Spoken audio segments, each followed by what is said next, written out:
Ние се пристапивме на изготвување на овој правилник, кој што е доста обемен како материја и опфаќа во себе доста регулатива на Европската унија, која што е динамична, значи не е еднаш дадена, значи секоја година гледаме нови тврдења, одобрени од страна на ЕФСА, една процедура која што е многу строго регулирана, се со цел презентирањето, обележувањето и давањето на информацијата во делот на нутритивните својства на одредена храна која што се пласира и во делот на здравствените тврдења.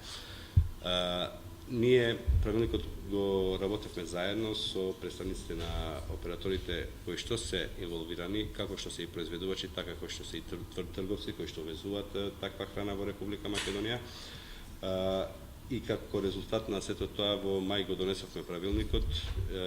Размислувањето беше дека 8 месеци, 9 месеци доволен период на бизнес секторот да си го престрои своето работење, да има доволно време да си го прочита, да анализира целата материја.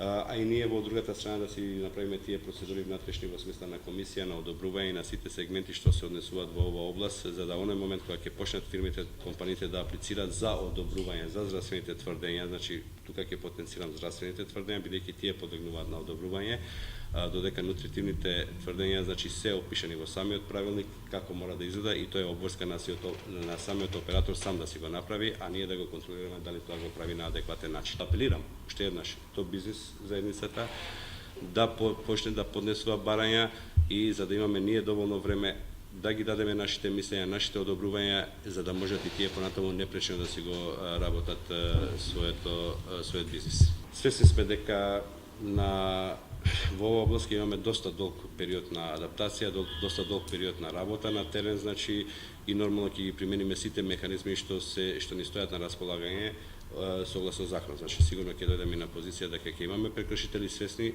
кои што ќе бидат и казнети од наша страна, значи контролата мора да биде пропратено заедно со процедурата за одобрување. Меѓутоа правилата се многу јасни, че постои листа на тврдења на здравствени кои што се објавени во страницата на Европската агенција за храна и безбедност, значи врз основа на научни барања, тврдења, значи со студии одобрени без никаков проблем. Значи нашата бизнес заедница тие тврдења може да ги користи, бидејќи се веќе одобрени од страна на ЕФСА. За одредени барања сигурно ќе ни треба време.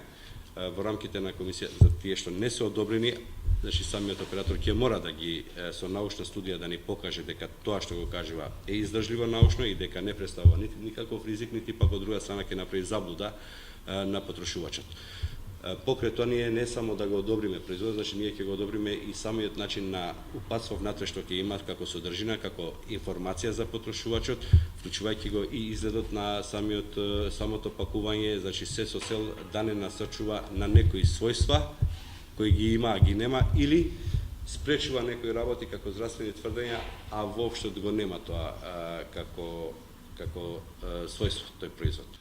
Се случуваше на пазарот да видиме производ кој што има тврдења за кои што знаеме дека во реалност не постојат. Значи, некаков додаток у прехрана лечи нешто. Можеме да видиме во медиумите секакви реклами, значи за додатоци у прехрана за кои што не се лекови, него се додаток у прехрана, а имаат тврдење дека лечат тешки болести. Тоа ги доведува луѓето во заблуда, го купуваат, прво е неетички, а и на некој начин е и криминал.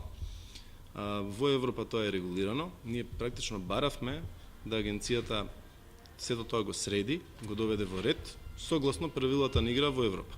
И тоа е и направено. Практично сега секоја супстанца која што се користи, за неа може да се дае нутритивно или здравствено тврдење кое што е одобрено од ЕФСА. Значи на сајтот на ЕФСА пишува витамин С, смеете да кажете за него тоа, тоа и тоа. И ние на амбалажа тоа смееме да го наведеме и у реклама да го кажеме. Додека пред овој правилник беше малку да кажем оставено на слободен избор и етички момент кај компаниите, па многу го злоупотребуваа. Така да ќе се донесе ред од 1 јануар, агенцијата ќе ги мониторира рекламите, самите амбалажи, оние амбалажи кои што се одобрени ќе треба да бидат на терен, значи на рафтови, и тоа нас како индустрија не радува.